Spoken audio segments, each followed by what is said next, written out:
Good evening, Graham Rawlins with our Wednesday edition of News Geelong. Surf Coast Shire has welcomed a $50,000 donation of proceeds from this year's Rip Curl Pro to the ongoing maintenance of the Bells Beach surfing reserves, as well as commitments to improve fencing during future events. MS Australia strives for a world without multiple sclerosis through quality research and for service excellence to people with multiple sclerosis and their carers. A new op shop in Geelong West is one way of receiving community op support. And later in the program, the Flying Hawk Nathan Curry will bring us all the latest news from the action-packed world of Geelong sport, while sparkling Lani Salathiel will update us with the Geelong and Surf Coast weather expected over the next 6 days. Barwon Safe Parties is a community-level initiative of the federal government National Binge Drinking Strategy that has been implemented and driven by the City of Greater Geelong, as Meryl Friend reports. I'm here at City Hall and we were able to have a chat with Councillor Jan Farrell about the Barwon Safe Parties report. A nightmare for parents with teenagers and young adults, but there are guidelines there to help you sort it all out. Council was funded via the National Binge Drinking Initiative about 2 years ago to do some work around young people and parties and alcohol. So that funding produced a consortium of local providers in Geelong, including police, Headspace, Batforce, Glastonbury and a whole lot of other people who got together and worked to see how we get some research around parties, what the problems are and some outcomes around solutions. So it's a bit of a nightmare for parents planning parties for their teenagers. What sort of guidelines are we looking at? There's a whole range of things that have come out of the report. I suppose one of the striking things is that as a community we think that all these young people are out of control and having wild parties every weekend. The data shows that the police are called out about 17 times a week, and it's nearly always about noise, not drunken or loudish behaviour. So the in excess of 800 call-outs a year. One of the problems for police is that most of those call-outs come out at their busiest time, so Friday nights, Saturday nights and weekends, and there are very few infringement notices on the back of that. But what has come out is that there's an existing process through VicPol to register a party, and we found out that not many people know about that. We've also found out that it has been used differently in different parts of the municipality. So for a small place like Ocean Grove on the peninsula, the local police would probably know who the family was that was having the party that registered it. In the bigger areas like Corio and Geelong stations, there's a different process. So we've been trying to work through the 9 police stations in the area to come up with a common way of dealing with registrations of parties. From City Hall, Meryl Friend, News Geelong. Thank you, Meryl.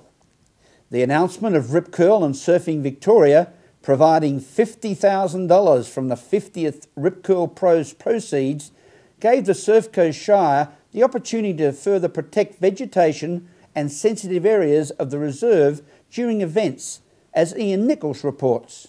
There's to be significant changes made at Bells Beach, the iconic venue for the Rip Curl Pro, of course. This year was the 50th, and we look forward to many more. It was also very successful, enough to make a contribution of $50,000 to improve fencing and protection of vegetation for next year.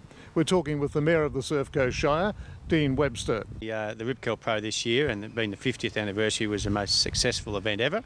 And I've been going to the event since 1984, and it was fantastic to see the amount of interest, but also that created some issues with people walking on the vegetation and the heathland. But Surfing Victoria and Rip Curl decided before the event that they donate the ticket takings at the gate to go back into the reserve. So we've decided that the best way to help the reserve at the moment and look after the reserve is to put better fencing in place. One, to stop the general tourists that come there, to let them know that they're not to go on the heathland and just to stay on the hard surface footprint areas. But also when the event happens next time, we need to have a more permanent and significant or an easily identified barrier in place to stop people going onto the heathland and damaging that. So we'll get that in place, and including that money will go into other issues at Bells too, to look after the quality of Bells.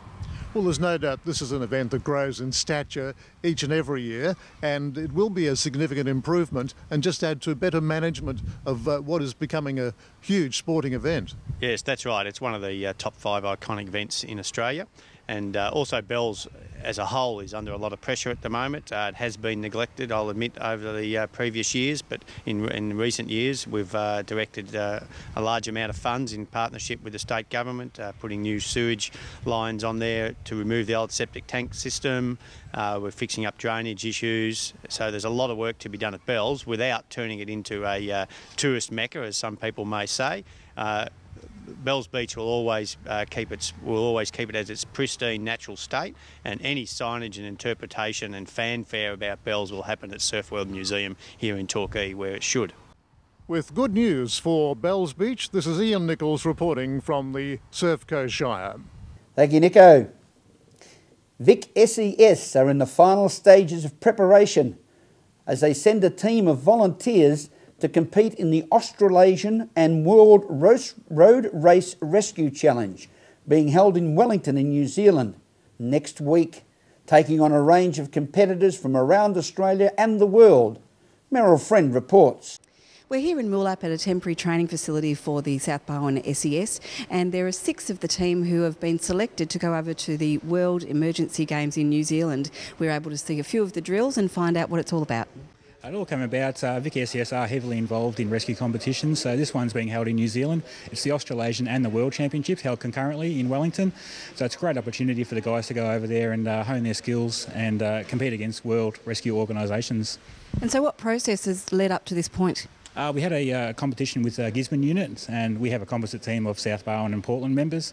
So about 2 months ago we had that competition there. Our team was successful, so we have won the right to go across to New Zealand.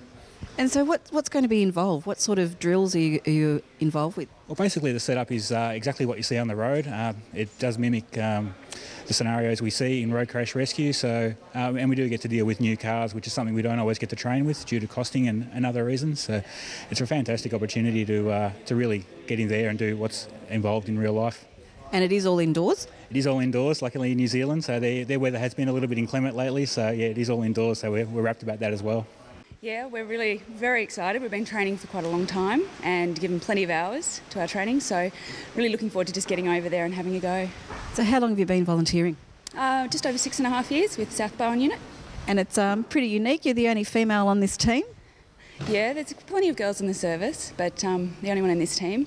And it's great with our unit. We've got plenty of girls coming through as new members, so I think it's good for them to see a girl really having a go. And what do you think is going to be the best thing you can get out of this trip to New Zealand? Look, I think really it's all about being the very best at what we do, so bringing home plenty of new skills, seeing how the best in the world do it, and hopefully bringing them back and sharing them with the broader SES community. And what is it about volunteering with the SES that's so inspiring for you? Look, it's all really just about being able to help others, doing something that's really worthwhile, and learning plenty of skills and lots of friends. From Moolap, Meryl Friend, News Geelong. Thank you, Meryl. This is News Geelong, Wednesday edition, as we go to a break and return with more news after this.